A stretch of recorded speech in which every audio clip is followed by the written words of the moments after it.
We learn to live a slow life. Relax lang, chill lang.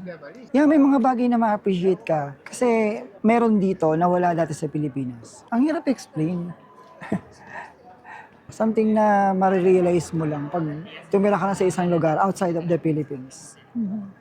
Here in Oviedo, Asturias, hindi kayo masyado nag-worry na tulad nito, hawak ko yung camera dito.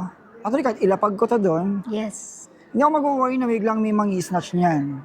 Dito pwede kang maglakad kahit gabi na nagsa-cellphone ka. Hindi ka mag-worry na biglang may kukuha ng cellphone. Maiwan mo yung gamit mo or bag mo. Parang malaki pa rin yung chance na mababalikan mo siya. Oo. That kind of mindset, I think. Yeah. I mean, you can say na somehow naging mas stressful kami. Oo.